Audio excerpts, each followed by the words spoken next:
باہر جانے لگے. حضرت نے کہا لگ رہا ہے یہ چراغ کی گرمی ہے. آپ نے اپنے ایک مرید سے کہا ایک لوٹا پانی اٹھا کر لاؤ. آپ نے کہا مسجد کی دیوار پہ چھڑک دو. مسجد کی دیوار پہ جیسے چھڑکی گئی حضرت چراغ ہند کو فارغ مان دیا اور انہوں نے اپنی پیر کی بارگاہ میں التجا کی. بنفس نفیس یہ بات بارگاہ رسالت مآب صلی اللہ علیہ وسلم میں پہنچی تو حضور نے چراغ ہند کے پیر و مرشد کی بارگاہ میں کہا کہ چراغ ہند کو تو چاہیے کہ میرا نواسا تھا. آج بھی لوگ نواسے سے پنگا بہت لیتے ہیں. کہا کہ ایک تو مہمان تھا دوسرا میرا نواسا تھا. دونوں کا خیال کرنا چاہیے. اپنے مہمان کی بھی قدر کرنی چاہیے اور کچھ ہو نہ ہو میرا نواسا تو تھا. میرا نواسا تو تھا. کہو جاؤ چراغ ہند سے میرے نواسے مخدوم اشرف سمنانی سے معافی مانگے. جب وہ معاف کر دے گا اس کی ولایت بھی عطا کر دی جائے گی, اسے ٹھیک بھی کر دیا جائے گا. اور آج بھی جو مخدوم پاک کی آل سے جو ٹکراتا ہے تباہ ہو جاتا ہے. تاریخ شاہد ہے. دور حاضر کا ایک مولوی سرکار کلا کی شان میں گستاخی کیا تھا. مرا رات میں چہرہ نہیں دکھایا گیا, رات میں دفن کر دیا گیا. دنیا اسے بڑے عالم کے نام سے جانتی اور پہچانتی ہے.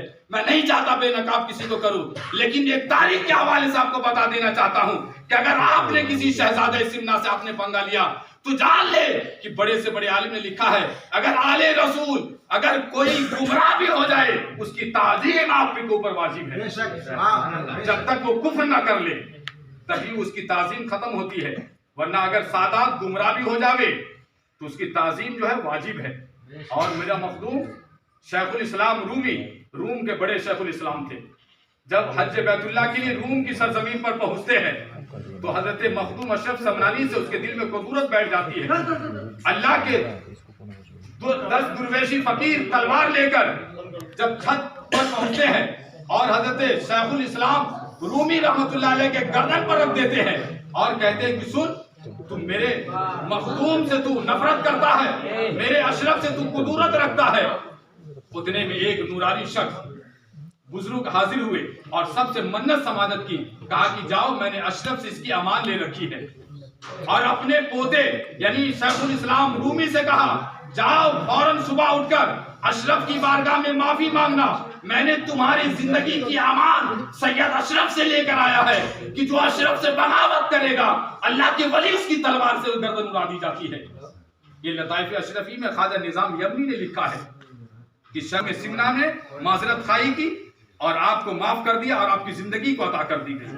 اور یہ مخدوم اشرف سمنانی ہے جس کی بدولت اللہ تبارک و تعالی نے ہندوستان کی سرزمین پر اسلام کا وہ بول بالا عطا فرمایا.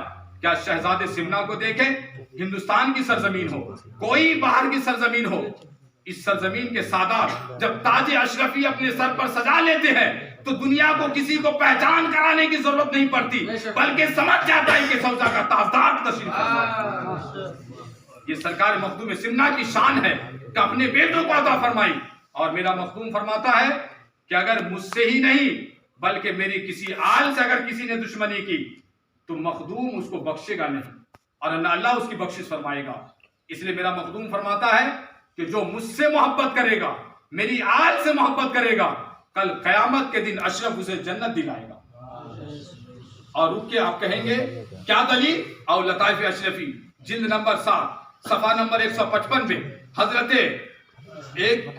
خواجہ نظام یمنی فرماتے ہیں کہ جب حضرت سید مخدوم اشرف سمنانی کی بارگاہ میں حیدرآباد سے چل کر ایک مولوی آیا تھا اور انہوں نے جب بارگاہ مخدوم سمنا میں تشریف لایا تو آپ سما کے عالم میں تھے, سما سن رہے تھے. وہ مولوی بغیر ملے ہوئے آپ چلے گئے, حیدرآباد کی سرزمین پر پہنچے. جب ان کا وصال ہوا فرشتے جب سمنانی کو حضرت شیخ کبیر رحمت اللہ علیہ وضو فرما رہے تھے تو حضرت نے ایک چلو ہاتھ میں پانی لیا اور نیل شریف کے دکن جانب کھڑے ہو کر بیٹھ کر ادھر حیدرآباد کی سرزمین کی طرف پانی پھینکا اور آپ کا چہرہ لال تھا. تھوڑی دیر کے بعد چہرے سے مسکراہٹ ظاہر ہوئی اور یہ واقعہ کو شیخ کبیر نے نوٹ کر لیا اور حضرت عبد الرزاق نور العین سے کہا کہ حضور یہ واقعہ میں نے فلاں دن فلاں تاریخ کو وضو کرا رہا تھا تو حضرت کے ساتھ یہ معاملہ دیکھا. حضرت خواجہ نظام یمنی رحمت اللہ علیہ نے اس واقعہ کو پوچھ ہاتھ میں پانی لے کر اس طرف رک کر کے بڑی تیزی کے ساتھ پانی پھینکا تھا اور پانی پھینکنے کے بعد آپ کے چہرے پہ تھوڑی دیر کے بعد مسکراہٹ آئی. حضرت مخدوم اشرف سمنانی فرماتے ہیں کہ اے عبد الرزاق سن, میں نے اس وقت جلال کے عالم اس لیے تھا کہ ایک شخص تھا جو میری بارگاہ میں عقیدت کے ساتھ ملنے آیا تھا، حیدرآباد کا ایک مولوی تھا، لیکن جب مجھے سما کے عالم میں دیکھا تو اس کے دل میں قدورت پیدا ہوئی، کہا یہ اللہ کا ولی تو ضرور ہے، سادات تو ضرور ہے، لیکن یہ سما کا قائل ہے۔ وہ مولوی سما کا قائل نہیں تھا، بغیر ملے مجھ سے چلا گیا، لیکن اس کی روح فرشتے اچھے سے نہیں کھینچ رہے تھے، تکالیف دے رہے تھے، تڑپا کر کھینچ رہے تھے۔ مجھے ترس آ گیا تو میں نے اس مولوی سے کہا، اے مولوی تو یہ کیوں نہیں کہہ دیتا میں نے مخدوم اشرف سمنانی کا چہرہ دیکھا۔ جب چہرہ